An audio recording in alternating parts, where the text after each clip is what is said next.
خوش نصیب لوگ وہ جن کو نصیب ہو صحبت اللہ۔ راہ ولی میں وہ تاثیر دیکھی، بدلتی ہزاروں کی تقدیر دیکھی۔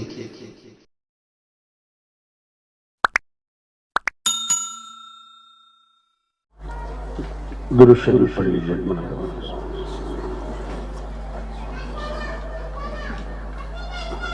اللهم صل على سيدنا ونبينا مولانا محمد وعلى آل سيدنا ونبينا مولانا محمد وبارك وسلم۔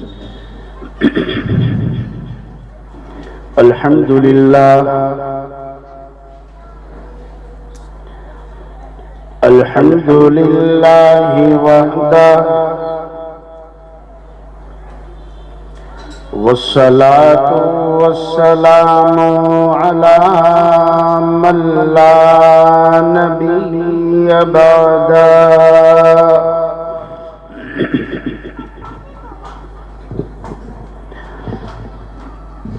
لا نبي بعده ولا نبوة بعده،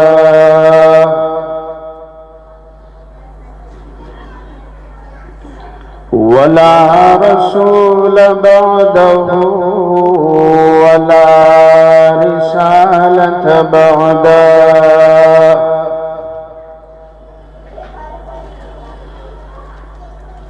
أما بعد فأعوذ بالله من الشيطان الرجيم۔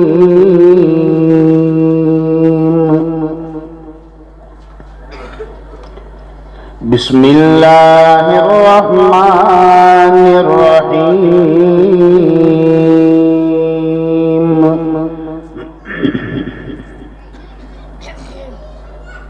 ألا إن أولياء الله لا خوف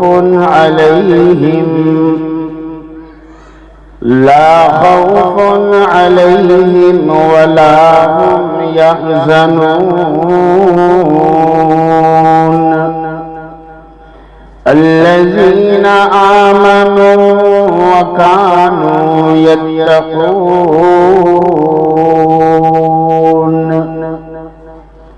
وقال الله تبارك وتعالى: الله ولي الذين آمنوا يخرجهم من الظلمات إلى النور،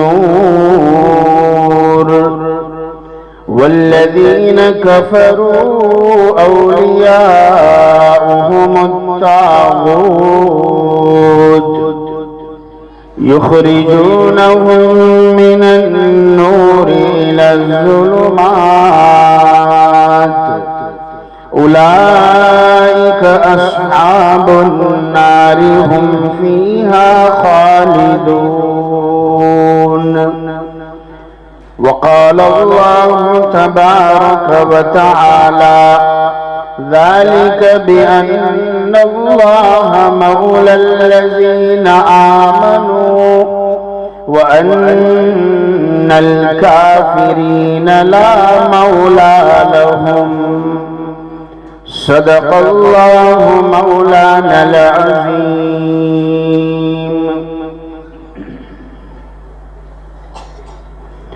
الہی پھر عطا کر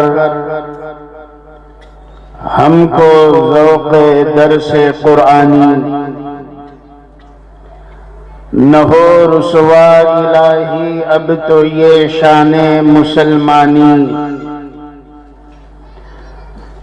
جو چھوڑا دامن قرآن ذلیل و خوار ہے مسلم، جو چھوڑا دامن قرآن ذلیل و خوار ہے مسلم، وہ ہندی ہو کہ ترکی ہو کہ مصری ہو کہ ایرانی۔ جو چھوڑا دامن قرآن نتیجہ اس کا یہ دیکھا، جہاں بانی جو کرتے تھے کرتے ہیں وہ دربانی۔ معزز علماء کرام، مہمانان اعظام اور میمن نگر کے میرے نوجوان بھائیوں، بزرگوں اور سننے والی میری مائیں اور بہنیں، کافی دیر سے ہم اور آپ نوجوان عالم دین مولانا شاہد صاحب سلمہ سے قرآن کریم کے فضائل اور قرآن کریم کے جیسی دولت اور اس کے جیسی نعمت کے فضائل ہم کافی دیر سے سن رہے تھے۔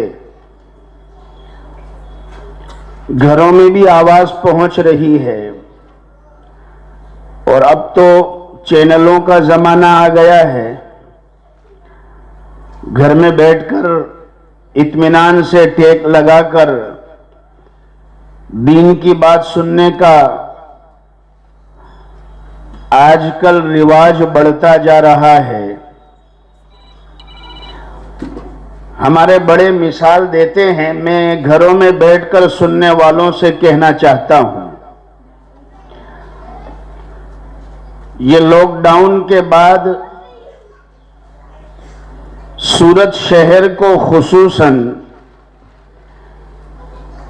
یہ کافی مہینوں کے بعد اور ایک لمبی مدت کے بعد ہمیں یہ موقع ملا ہے کہ دین کی بات علل اعلان کی جائے، دین کی بات، اللہ کے رسول صلی اللہ علیہ وسلم کی بات، اولیاء اعظام صحابہ کرام کے واقعات علل اعلان بیان کیے جائے۔ ہمارے بڑے کہتے ہیں، فتنہ جیسا ہوگا اس کے مقابلے پر محنت بھی اسی اعتبار سے کرنی پڑتی ہے۔ جب فتنہ دن دنا رہا ہے، فتنے کے ماحول اور ایمان سوز ہوائیں جب وہ عام ہوتی جا رہی ہے، ہمیں دین کی محنت کو بھی عام کرنا پڑے گا۔ ہمیں ان پروگراموں کی، ہمارے اکابر، ہمارے علماء کی آمد، اللہ والوں کی آمد، اہل علم کی آمد کو اللہ کی طرف سے ملنے والی نعمت سمجھنا پڑے گا۔ بے شک گھروں میں بیٹھ کر بھی دین کی بات تو سنی جا سکتی ہے، مگر ٹھنڈی کا زمانہ ہے۔ میں مثال دوں، ایگزامپل دوں، ٹھنڈی کا زمانہ ہے، دسمبر کا مہینہ آ رہا ہے، سخت ٹھنڈ لگ رہی ہے، اور آج کے نیوز میں آپ نے پڑھا ہوگا کہ کشمیر جو ہمارے ہندوستان کا سر کا تاج ہے، وہاں تو ٹیمپریچر مائنس پر پہنچ چکا ہے۔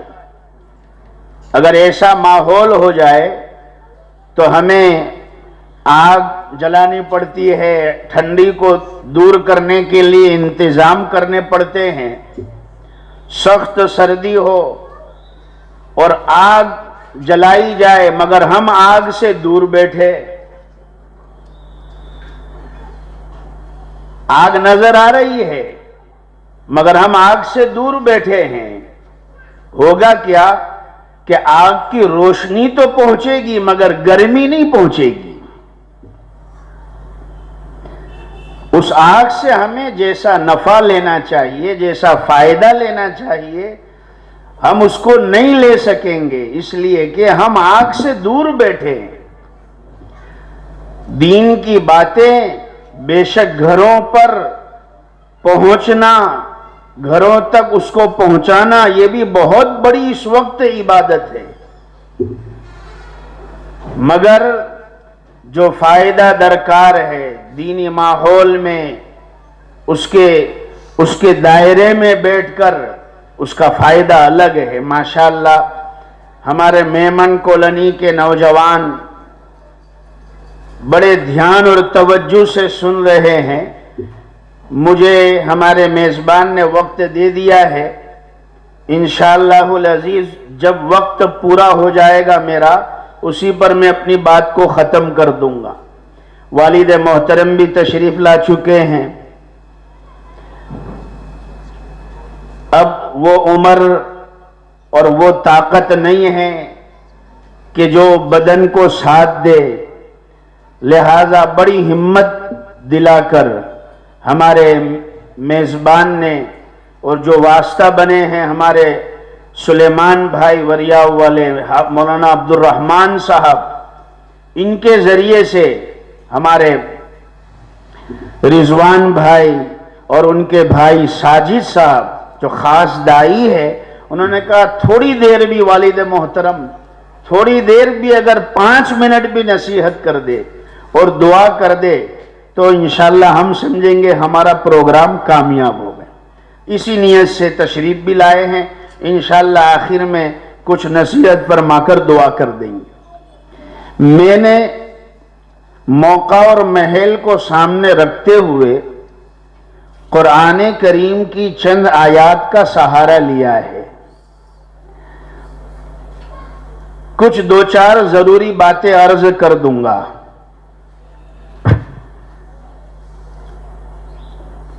ابھی ہم نے قرآن کریم کے فضائل سنے. قرآن کریم میرے اور آپ کے لیے، قیامت تک آنے والے انسانوں کے لیے رہبر ہے، ہدایت کی کتاب ہے. ہر زندگی کے گوشے میں اور زندگی کے ہر موقع کے لیے قرآن کریم میں ہمیں تعلیمات مل جاتی ہے. ایک ضروری موقع اس وقت میں آپ کی توجہ دلانا چاہوں گا اس طرف کہ قرآن کریم نے ایک موقع ہے ولایت کا موقع. اللہ کے ولی کون ہوتے ہیں، اولیاء کرام کا مقام کیا ہوتا ہے، اللہ رب العزت کن علامتوں سے اور کن اوصاف پر ایمان والوں کو اپنا محبوب اور مقرب بنا لیتے ہیں، اس کی رہبری بھی ہم کو قرآن نے کی ہے. اس کی طرف بھی ہمیں قرآن رہبری کرتا ہے. ویسے تو راندیر والوں اور میمن کالونی میں رہنے والوں اور اطراف سے آنے والوں، آپ سے کہنا چاہتا ہوں ویسے تو ہر ایمان والا اللہ کا ولی ہے.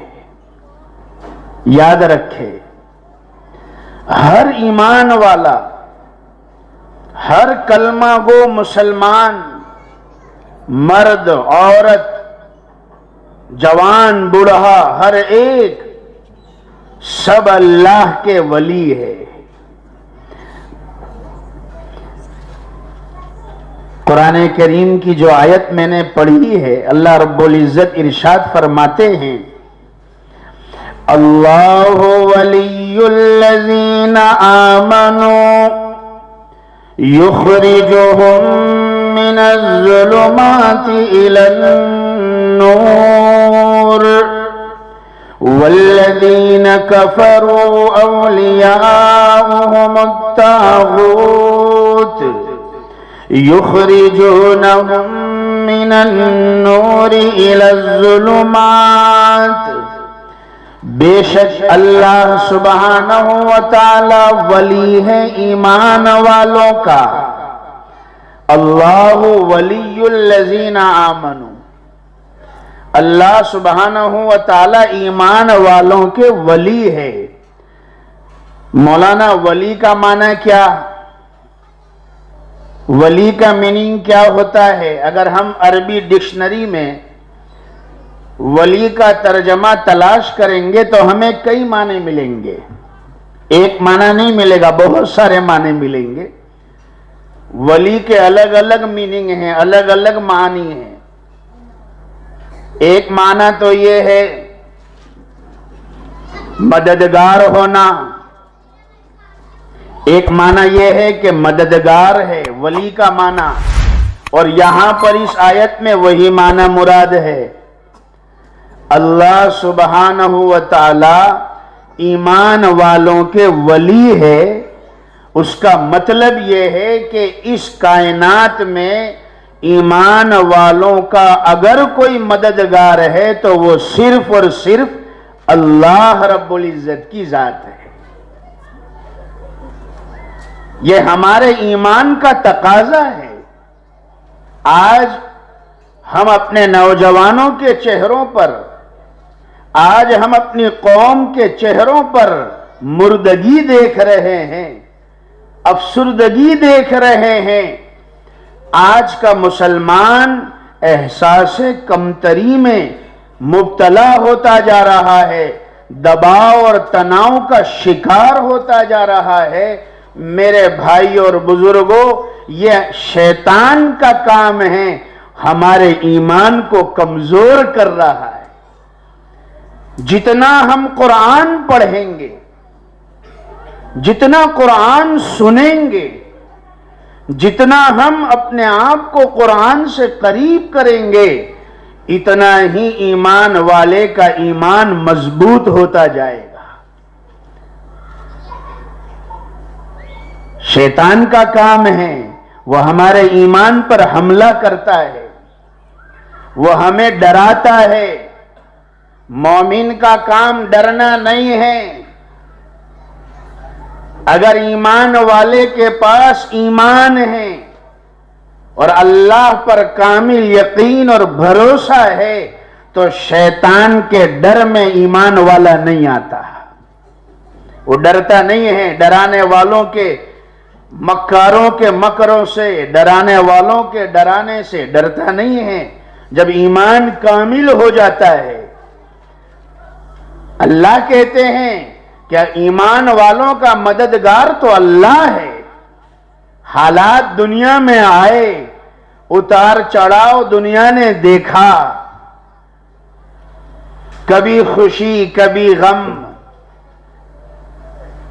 کبھی اچھے حالات، کبھی برے حالات، کبھی آزمائش، کبھی نعمتیں، سب اتار چڑھاؤ تو یہ دنیا کا نظام ہے، یہ دنیا کا قانون ہے، اللہ کا طریقہ ہے، یہ سنت ہے۔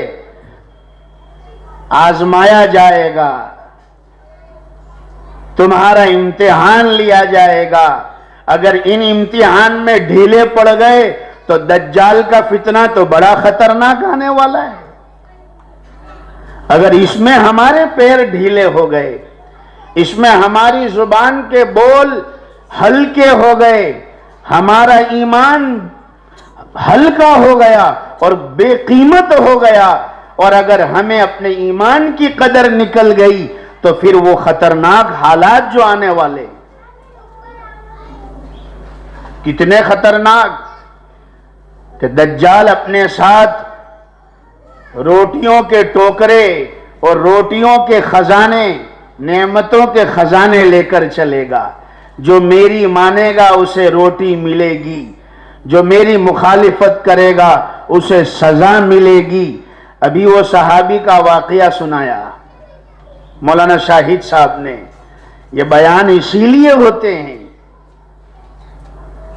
یہ دین کی محفل مجلس اسی لیے ہوتی ہے، ہمارا کمزور ایمان کے اندر جان پیدا ہو جائے، ہمارے اندر ایمان پر جو غفلت کا کچرا جمع ہے وہ صاف ہو جائے، ہم سنیں اللہ کے ولی کیسے ہوتے ہیں، ایک کامل ایمان والے کے ایمان کا پاور کیا ہوتا ہے، اللہ کے وعدے کیا ہے قرآن کریم کے اندر۔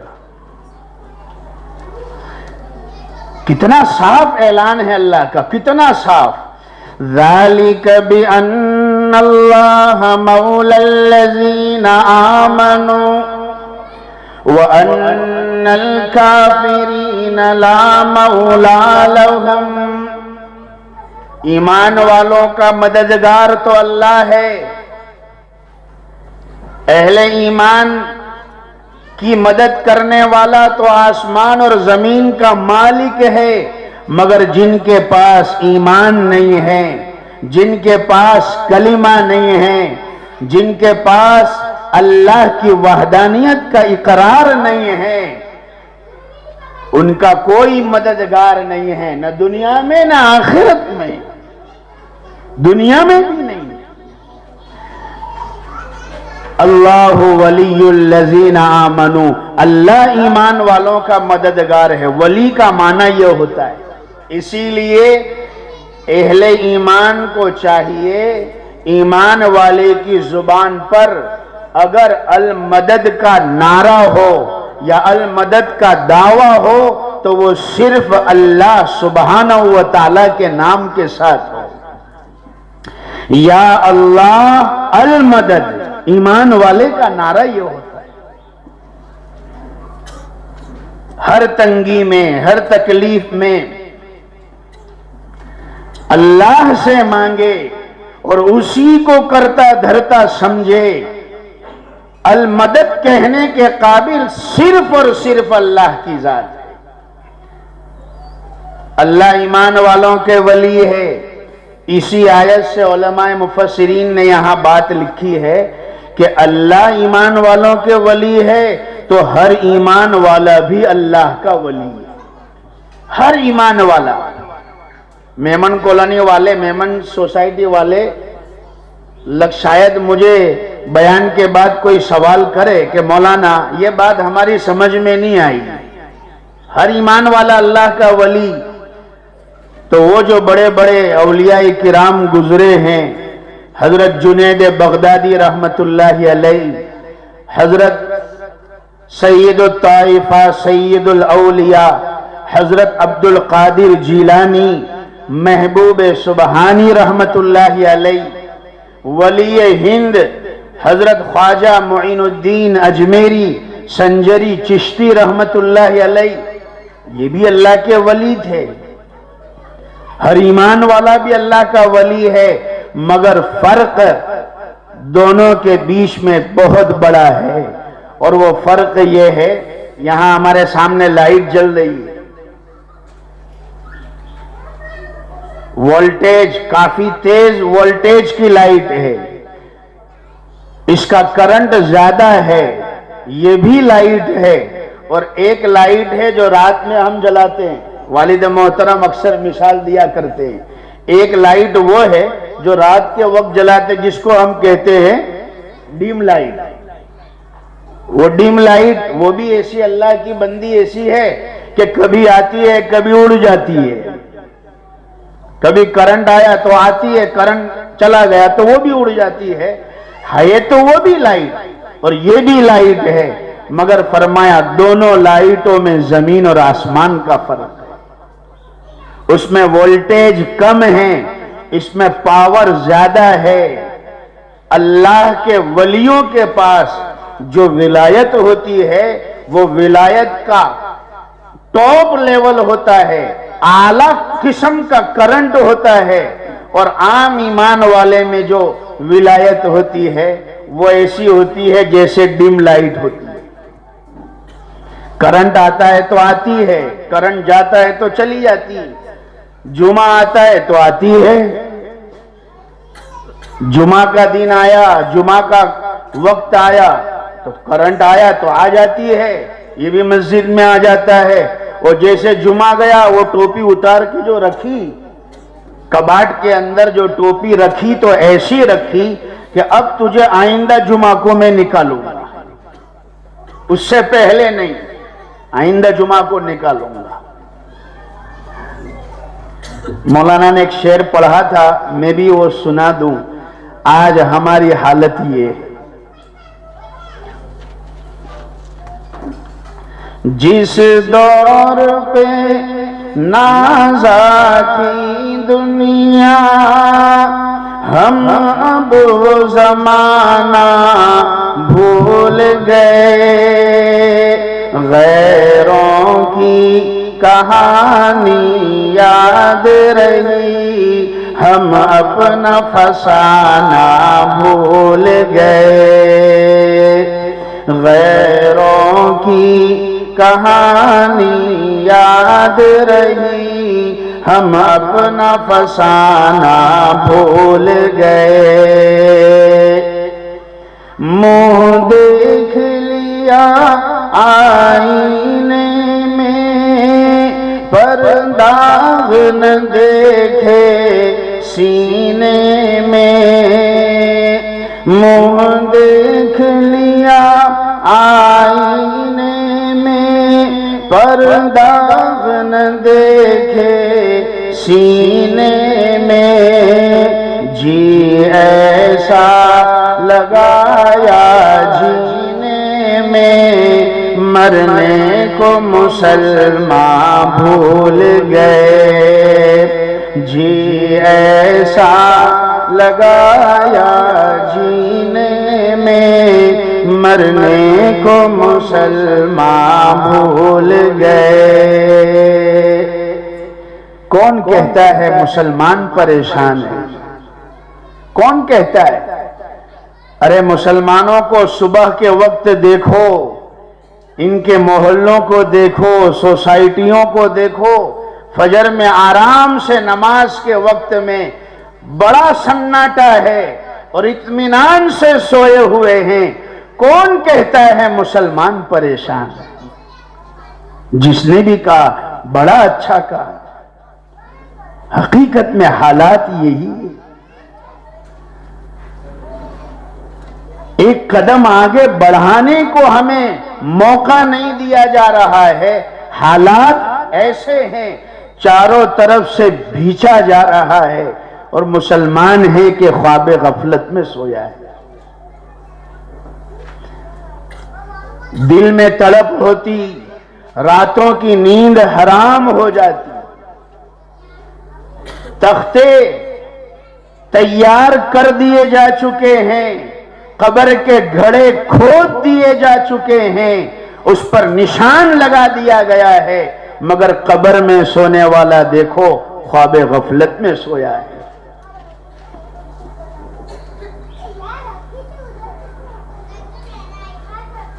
میں نے کئی جگہ پر یہ واقعہ سنایا۔ فرانس کے ایک اسکول کے اندر انگریز کے بچے گورے، ان کو پکنک پر لے جایا گیا۔ بہت ساری جگہوں پر جا کر آئے ہیں، آج ہم آپ کو نئی جگہ پر لے جاتے ہیں۔ ٹیچر بھی گورے ہیں، انگریز ہے، بچے بھی انگریز، کہ آج آپ کو مسلمانوں کی مسجد میں لے جاتے ہیں، پریئر ایریا، عبادت کی جگہ، مسجد میں لے گئے۔ سارے بچوں کو بتلایا امام صاحب نے کہ دیکھو یہ مسجد ہے، مسجد کا معنی یہ ہوتا ہے، مسجد کا مطلب یہ ہوتا ہے سجدہ کرنے کی جگہ۔ سجدہ کیا ہے؟ اللہ کے سامنے سر جھکانا۔ سب نے سر جھکایا، سارے بچوں کو سجدہ کرایا گیا۔ انگریز کے بچے ہیں، غیر کے گود میں پیدا ہوئے، غیر خاندان میں پیدا ہوئے، ان بچوں نے جب سجدہ کیا اور سجدے میں گئے تو کافی دیر تک سر جھکا کر رکھا، کافی دیر تک سجدے میں پڑے رہے۔ تھوڑی دیر کے بعد جب انہوں نے سر اٹھایا، ان سے فیڈ بیک لیا گیا، معلوم کیا گیا کہ آپ نے سجدے میں کیا محسوس کیا، سجدے میں آپ نے کیا پایا۔ ایک بچے نے کہا میں نے دیکھا جب سجدے میں سر جھکایا تو میں کیا دیکھتا ہوں کہ میرا سر تو زمین پر تھا اور میں نے اپنی آنکھوں سے زمین کے اندر آسمانوں میں چڑھنے اور کامیابیوں تک پہنچنے اور منزلوں تک پہنچنے کے راستے مجھے نظر آئے۔ ایک انگریز کا بچہ کہتا ہے مجھے کامیابیوں کے راستے نظر آئے۔ ایک دوسرے نے کہا کہ جب میں نے سر جھکایا سجدے میں تو ایسا لگا میرے سر پر ایک بوجھ تھا، میرے سر پر ایک بہت بڑا بوجھ اور بھار تھا۔ جب میں نے سجدہ کیا تو زمین نے میرے سارے بوجھ کو چوس لیا اور میرے بوجھ کو، میرے بھار کو ہلکا کر دیا۔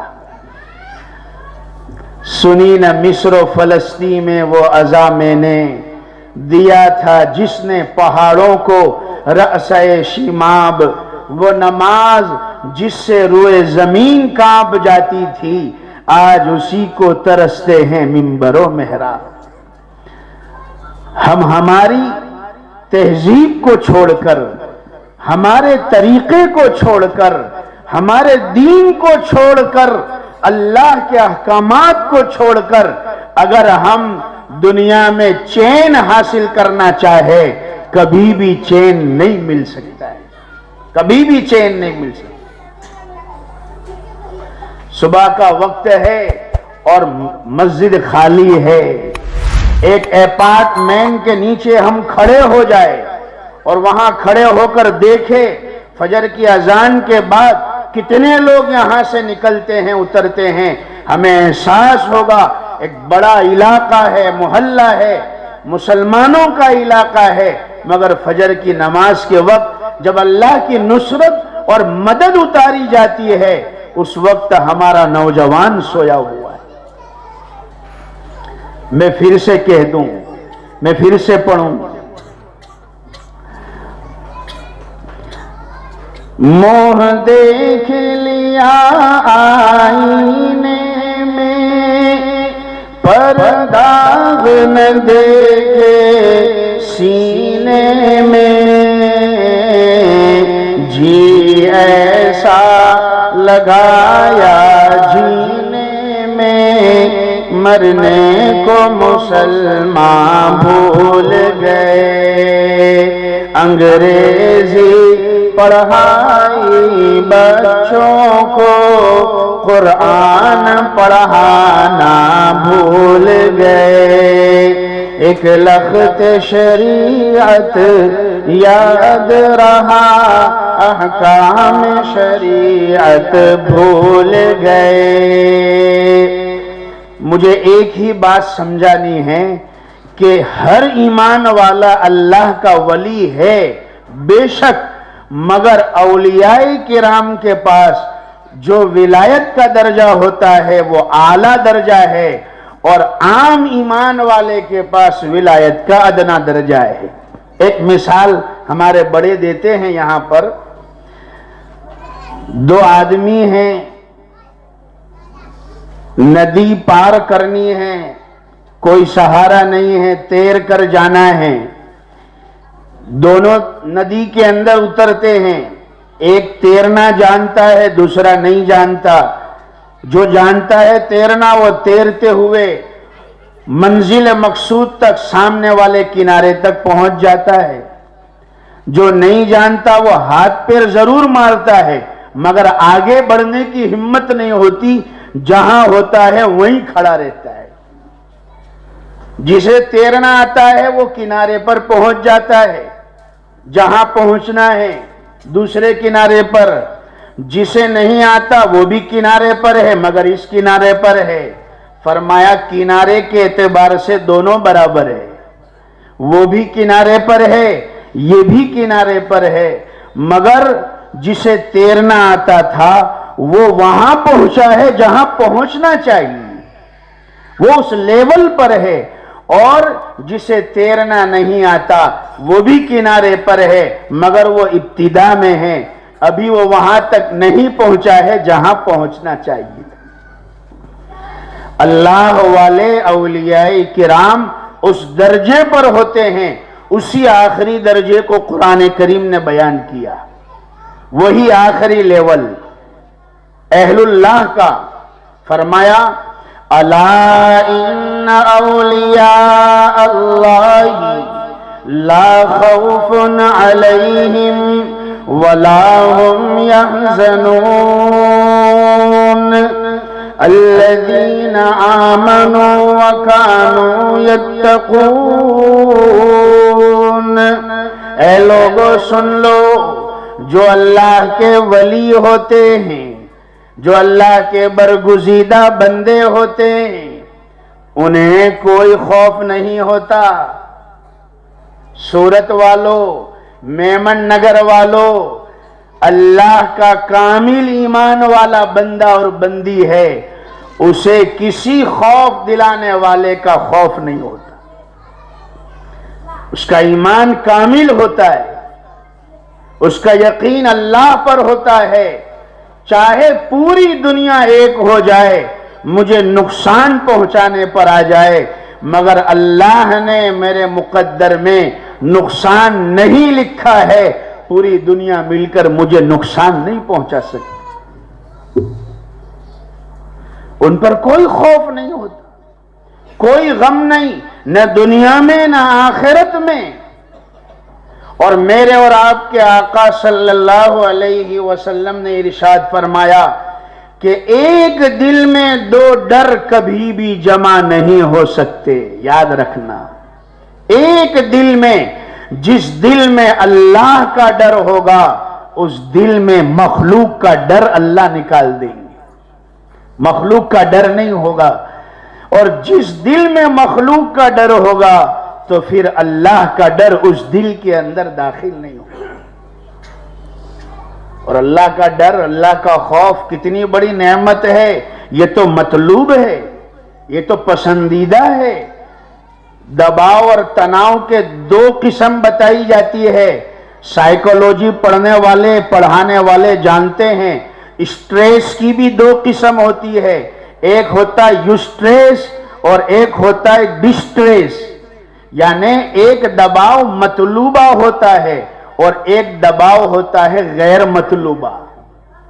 ایک دباؤ خوف اچھا ہوتا ہے، مثبت ہوتا ہے، اور دوسرا دباؤ منفی ہوتا ہے، اس کا اثر ہماری صحت پر پڑتا ہے، مگر ایک دباؤ اچھا ہے۔ کون سا دباؤ؟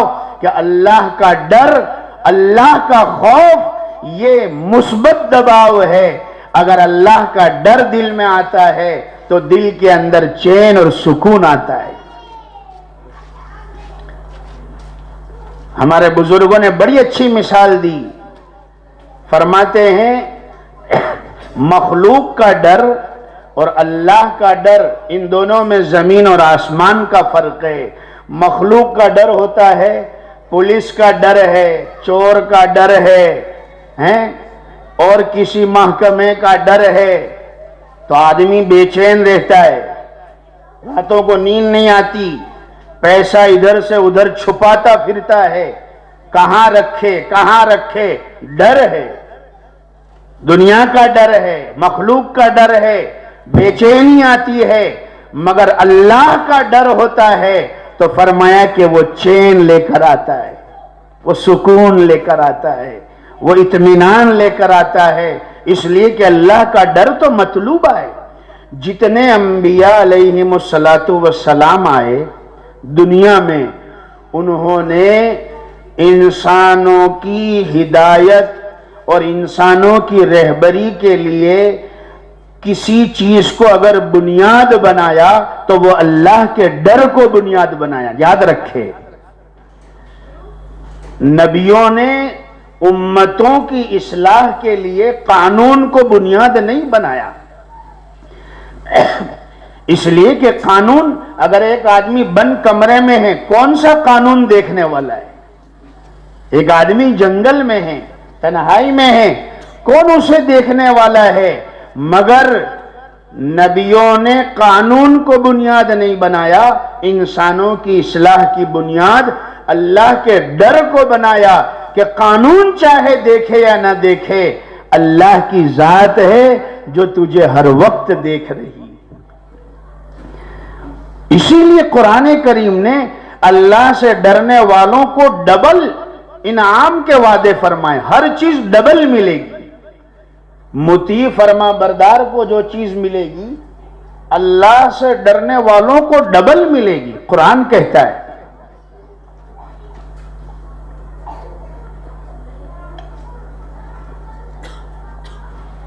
الحمدللہ،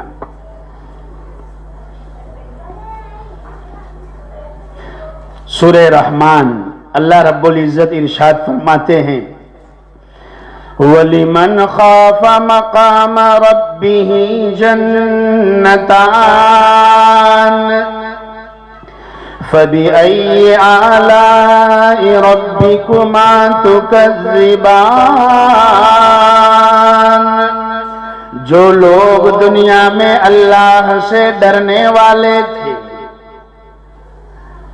چاہے کوئی دیکھے نہ دیکھے، میرا خدا ہے جو مجھے دیکھ رہا ہے، جو یہ جذبے رکھنے والے تھے، اللہ سبحانہ و تعالیٰ فرماتے ہیں ان کے لیے تو جنت میں ڈبل نعمتیں ہم نے تیار کر رکھی، ڈبل باغات، ڈبل نہریں، ڈبل اکرام، ڈبل انعام۔ وَلِمَنْ خَافَ مَقَامَ رَبِّهِ جَنَّتَانِ فَبِأَيِّ آلَاءِ رَبِّكُمَا تُكَذِّبَانِ۔ اللہ والے جو ہوتے ہیں اولیاء کرام، ہر وقت اللہ کا خوف ہوتا ہے، قدم آگے بڑھاتے ہیں، پھر اللہ اس مقام تک پہنچا دیتا ہے۔ ہماری کیا ذمہ داری ہے؟ ان بیانوں سے ہم کیا حاصل کریں؟ علماء کرام کے پاس بیٹھ کر دین کی محفلوں میں، تعلیم کے حلقوں میں، مستورات کے پروگرام میں یہ ساری محنتوں کا، مسجد والی محنت، مدرسے والی محنت، ان تمام محنتوں کا خلاصہ یہی ہے کہ ہم دھیرے دھیرے اللہ کو حاضر ناظر رکھتے ہوئے قدم آگے بڑھائے، تو پھر ایک ٹائم ایسا آئے گا کہ اللہ تعالی ہمیں بھی وہ لیول اور مقام تک پہنچا دے گا جہاں پر اولیاء کرام پہنچے ہوئے ہوتے۔ مجھے بتلایا گیا اصلاح معاشرہ،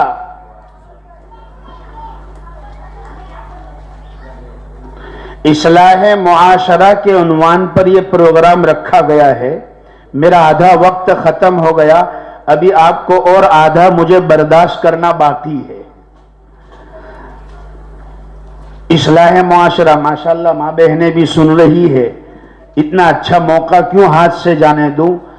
نومبر اور دسمبر کا جو مہینہ ہے ہمارے یہاں ہندوستان میں، خاص طور پر ہم گجرات والوں کے یہاں پر وہ شادیوں کا موقع ہوتا ہے۔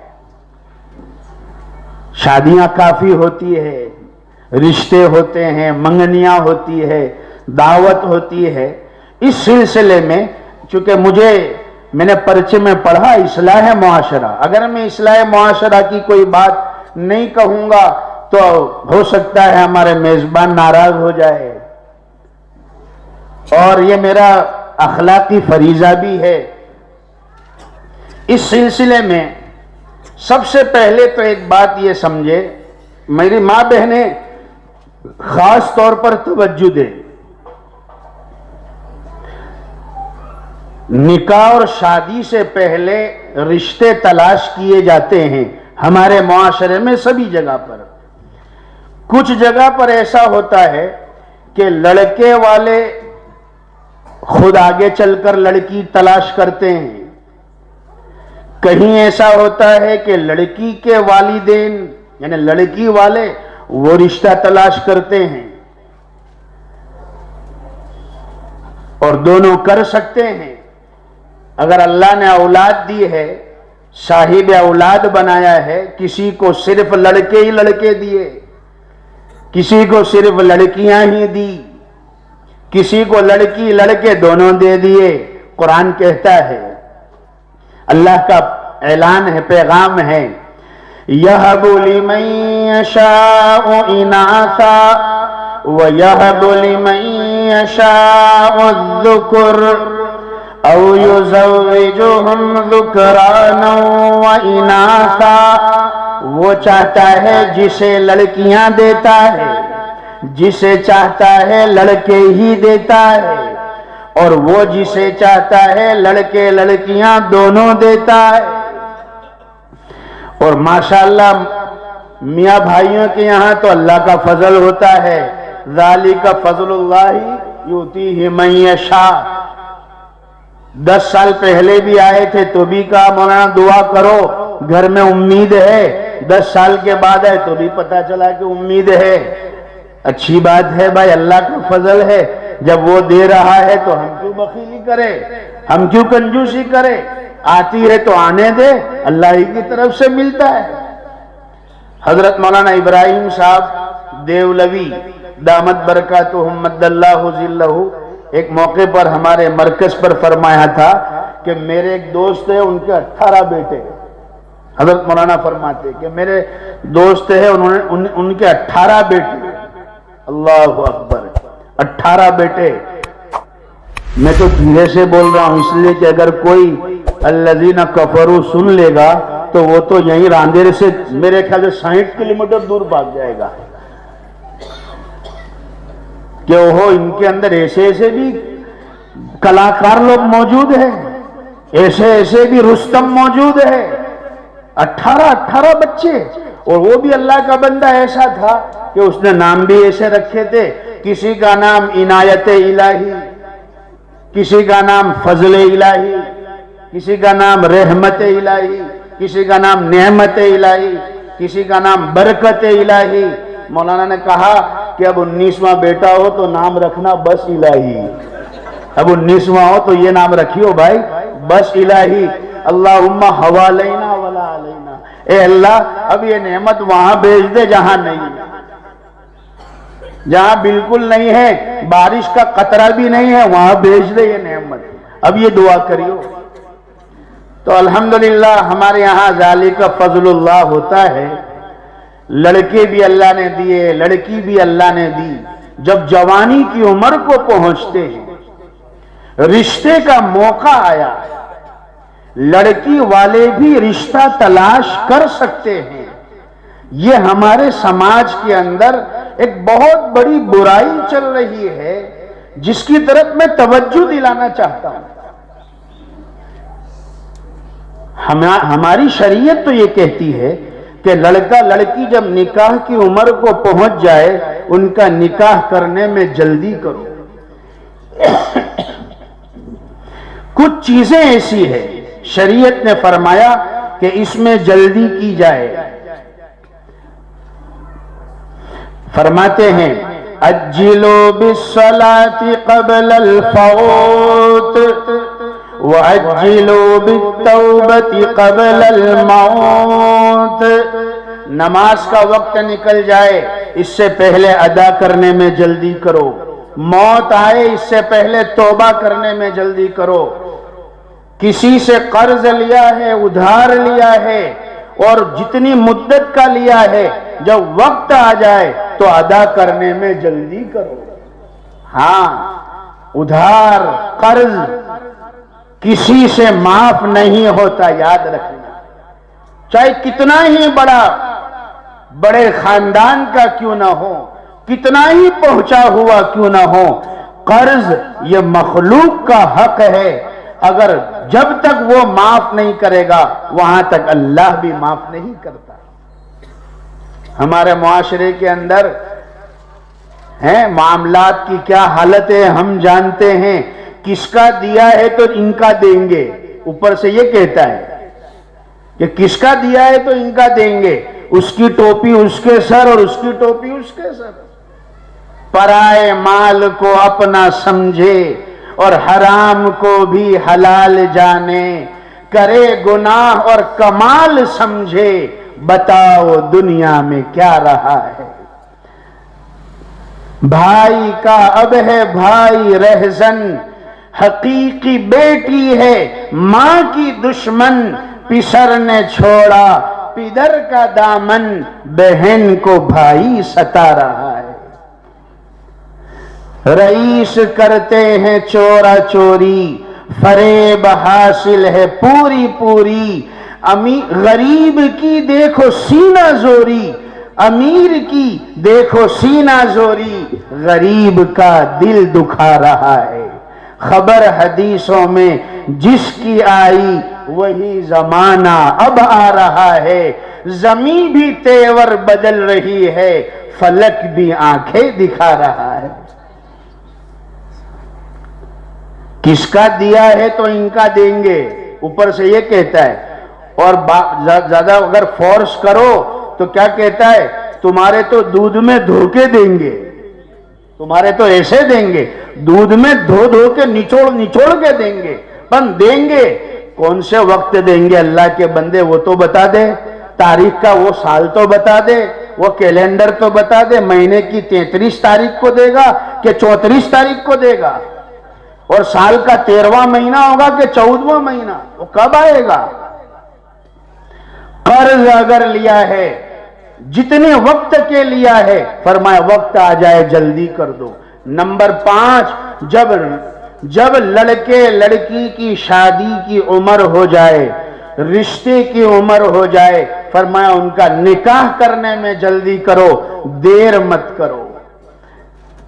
لڑکی والے ہیں، اگر لڑکی والے رشتہ تلاش کرتے ہیں، ہمارے سماج میں ایک چیز یہ چلتی ہے کہ مان لو اگر لڑکی کے باپ نے رشتہ آگے سے بھیجا ہے تو اسے پوری زندگی یہ تانے دیے جاتے ہیں، پوری زندگی اسے یہ سنایا جاتا ہے شاید تیرے اندر کوئی کمی تھی، شاید تیرے اندر کوئی نقص تھا، شاید تیرے اندر کوئی عیب تھا، شاید تیرا رشتہ ہوتا نہیں تھا، جس کی بنا پر تیرے باپ نے آگے چل کر تجھے یہ رشتہ جو ہے ہم تک پہنچایا ہے، آگے چل کر رشتہ دیا ہے۔ یہ کہنے والے اللہ سے ڈرے، رشتے ہم بناتے ہیں یا آسمان والا خدا بناتا ہے؟ ہم کون ہوتے ہیں؟ جب تو لڑکے کو لڑکا بنا نہیں سکتا، لڑکی کو لڑکی بنا نہیں سکتا، ماں کی پیٹ میں ہے، تجھے پتہ نہیں ہے کہ لڑکا ہے یا لڑکی ہے، وہ خدا نے اس کے رجسٹر میں سب لکھ دیا ہے، اس کا دانہ کتنا ہوگا، زندگی کتنی ہوگی، نیک بخت ہوگا بدبخت ہوگا، نکاح کہاں ہوگا، رشتہ کہاں ہوگا، سب لکھ دیا جاتا ہے۔ تانے مارنے والے وہ یہ نہیں سوچتے میری اور آپ کی ماں ام المؤمنین، مخدومہ مسلمین، محبوب رب العالمین حضرت حفصہ بنت عمر خطاب رضی اللہ تعالی عنہا، جب ان کا رشتہ پیش کیا گیا، حضرت عمر فاروق رضی اللہ تعالی عنہ نے خود آگے چل کر رشتہ پیش کیا۔ ہماری ماں ہیں، پوری امت کی ماں ہیں حضرت حفصہ رضی اللہ تعالی عنہ، حضرت عمر فاروق حضور پاک صلی اللہ علیہ وسلم کی خدمت میں آئے، اے اللہ کے حبیب، میں اپنی بیٹی کا رشتہ آپ سے کرنا چاہتا ہوں، کیا حضور سے بڑھ کر کوئی داماد ہوگا؟ کیا حضور سے بڑھ کر بھی کوئی رحم دل ہوگا؟ میرے اور آپ کے آقا نے کبھی زندگی میں ماں حفصہ کو تانا نہیں مارا کہ تیرے باپ نے تو آگے چل کر رشتہ دیا ہے۔ کیا ہم یہ سوچ سکتے ہیں ام المؤمنین میں کوئی نعوذ باللہ خامی ہوگی، عیب ہوگا؟ نعوذ باللہ من ذالک۔ یہ ہمارے معاشرے کے اندر یہ معاملات ہے جس کی طرف میں توجہ دلانا چاہتا ہوں۔ پھر ایک بات اور ہے، اگر جہاں سے ہمیں رشتے مطلوب ہوتے ہیں یا امید ہوتی ہے وہاں بات نہیں بنتی اور وہ رشتہ کسی اور کے یہاں چلا جاتا ہے، تو پھر یہ ہوتا ہے کہ اب یہ ماں باپ کو فکر ہوتی ہے کہ اب اپنی بچی کا رشتہ ایسی جگہ کراؤں جو اس کے رشتے سے بھی زیادہ اچھی جگہ ہو، ایسی جگہ۔ اب وہ دیکھتے رہ جائے، اس کے پاس ایسا بنگلہ ہے، میں اس سے بڑے بنگلے والے کے یہاں رشتہ ڈالوں گا، اس کے وہاں ایسی گاڑی ہے، میں اس سے بڑی کار والے کے یہاں رشتہ ڈالوں گا، اس نے سورت میں رشتہ بھیجا ڈالا ہے، میں انگلینڈ میں رشتہ دوں گا، کینیڈا میں رشتہ دوں گا۔ ایسی بنیادوں پر رشتے کیے جاتے ہیں۔ کیا فرمایا؟ نکاحوں کے موقعوں پر، شادیوں کے موقعوں پر رشتوں کی بنیاد دینداری کو بنانا چاہیے کہ لڑکا اگر دیندار ہے اور لڑکی دیندار ہے تو پھر ہمیں وہاں رشتہ کر دینا چاہیے، اس لیے کہ اس دیندار کے پاس اگر دنیا کی ظاہری دولت نہیں ہے مگر جو دولت اس کے پاس اللہ نے رکھی ہے اس کے نتیجے میں اللہ کون سی دولت سے نوازے گا وہ ہم اور آپ نہیں جان سکتے۔ ایک چھوٹا سا واقعہ سنا دوں۔ حضرت نجم الدین رحمت اللہ علیہ بڑی عمر ہو گئی، بہت بڑے اللہ کے ولی ہے، سپہ سالار ہے، عمر ہوتی جا رہی ہے، رشتہ نہیں کر رہے ہیں، نکاح نہیں کر رہے۔ ان کے سگے بھائی اسد الدین رحمت اللہ علیہ انہوں نے کہا بھائی جان آپ رشتہ نہیں کر رہے، شادی کے لیے تیار نہیں ہو رہے۔ فرمایا کہ مجھے ایسی لڑکی چاہیے، میں ایسا رشتہ تلاش کرتا ہوں، میں ضرور نکاح کروں گا، مگر مجھے ایسا رشتہ مطلوب ہے، ایسی لڑکی مطلوب ہے کہ جو میرے مشن میں میرا ساتھ دے، اور وہ مجھے ایسا بیٹا دے کہ جو بیٹا خدا کے دین کا شہسوار بنے، اور قبلہ اول جس کو دنیا بیت المقدس کے نام سے جانتی ہے، بیت المقدس کو فتح کر لے، بیت المقدس پر غیر مالکانہ قبضہ عیسائیوں کا ان کے ہاتھ سے چھڑا کر اللہ کے گھر کو آزاد کرائے۔ میں ایسی خاتون سے نکاح کرنا چاہتا ہوں۔ رشتہ نہیں ہوا، جہاں رشتہ آتا انکار کر دیتے۔ ایک دن ایک شیخ کے یہاں بیٹھے تھے، ایک ترکی شیخ کی خدمت میں بیٹھے تھے کہ دوران گفتگو ایک خاتون، ایک لڑکی وہاں پر جو حضرت کی مرید تھی، وہ انہی کی جو ہے مجلس کے اندر آ گئی، اور پردے کی آڑ میں کھڑے رہ کر اس نے اپنے شیخ سے کہا حضرت آپ نے جو رشتہ بھیجا تھا، وہ خاتون کہتی ہے جو رشتہ آپ نے بھیجا تھا بے شک وہ خوبصورت بھی تھا، وہ نوجوان صاحب مال بھی تھا، وہ بہت ساری صفتوں کا مالک تھا، مگر حضرت میں نے اس کا رشتہ نامنظور کر دیا، میں نے انکار کر دیا۔ حضرت نے فرمایا پہلے تو نجم الدین رحمت اللہ علیہ سے کہا کہ آپ تھوڑی دیر خاموش رہیے، میں اس مریدہ سے بات کر لوں، اور اس سے کہا کہ بھئی میں نے جو بھیجا تھا رشتہ آپ نے اس کا انکار کیوں کر دیا؟ وہ خاتون نے وہی جملے کہے جو حضرت نجم الدین رحمت اللہ علیہ نے کہے تھے کہ حضرت میں تو ایسا نوجوان چاہتی ہوں، میں تو ایسے خاوند سے شادی کرنا چاہتی ہوں کہ جو مجھ سے بے انتہا محبت کرے، اور مجھے اس کے مشن میں، اس کے کام میں مجھے ہاتھ بٹانے دے، اور میرے پیٹ سے ایسی اولاد پیدا ہو اس کے ذریعے سے جو اللہ کے دین کا شہسوار ہو، اور قبلہ اول بیت المقدس کا فاتح بن کر پیدا ہو۔ میں ایسے آدمی سے نکاح کرنا چاہتی ہوں۔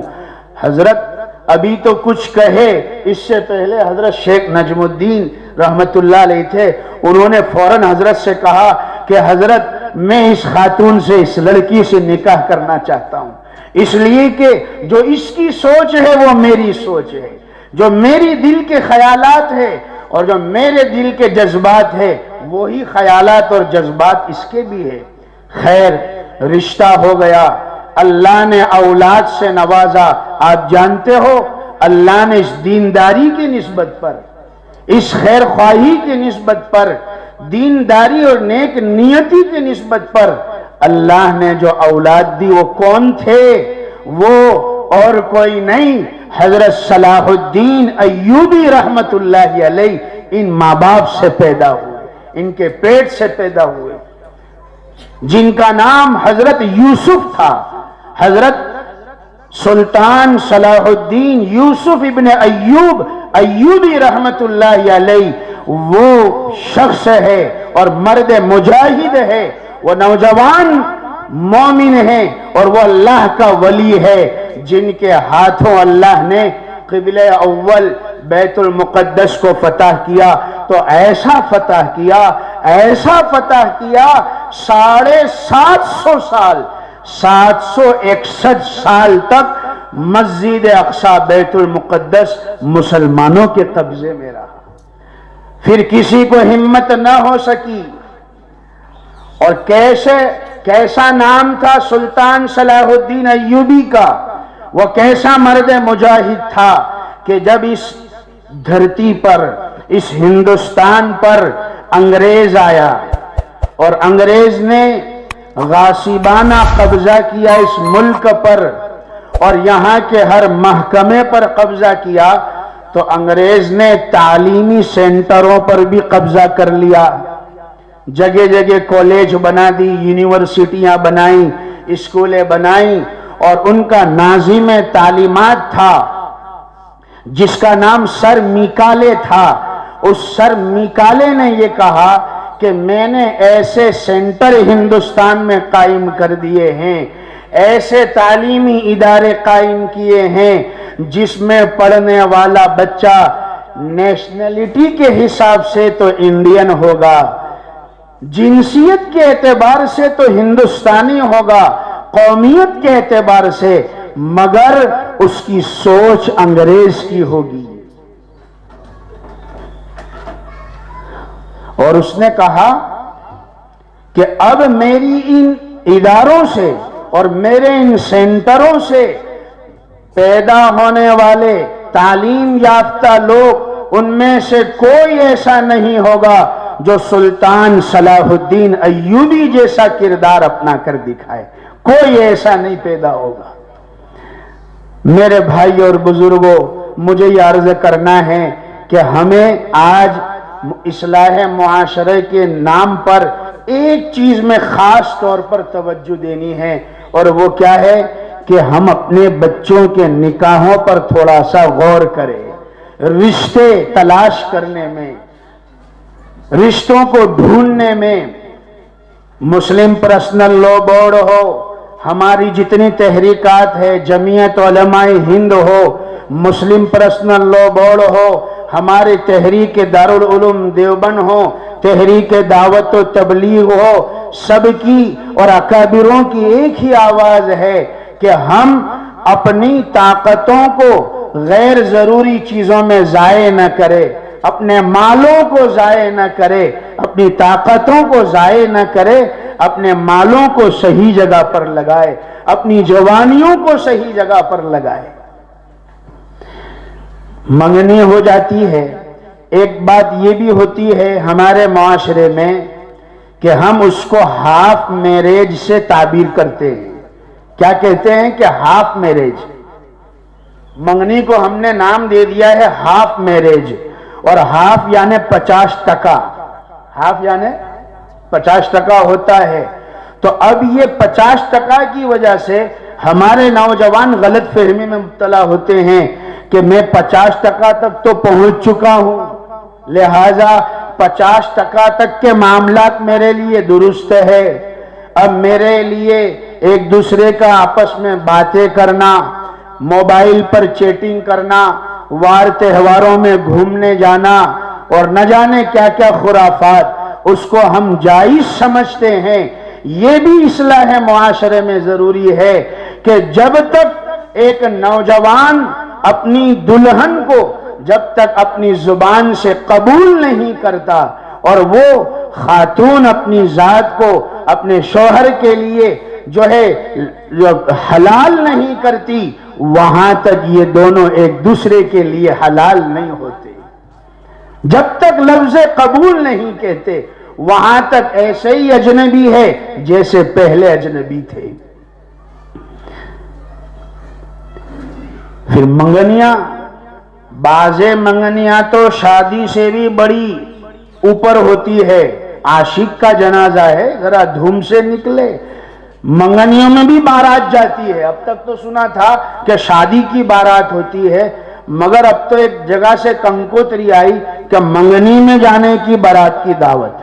اوہو، منگنی میں! آج ہم نے منگنی کو شادی سے بھی زیادہ بڑا کر دیا۔ اتنا اہتمام، باقاعدہ گاڑیاں بک کی جاتی ہے، ہال بک کیے جاتے ہیں، دعوتوں پر دعوت ہوتی ہے، لڑکا لڑکی ابھی نکاح نہیں ہوا، آپس میں ایک دوسرے کو بٹھاتے ہیں، وہاں پرائے مرد بھی ہے، غیر محرم عورتیں بھی ہے، وہ نوجوان دلہے کے دوست بھی اس کی بیوی کو دیکھ رہے ہیں۔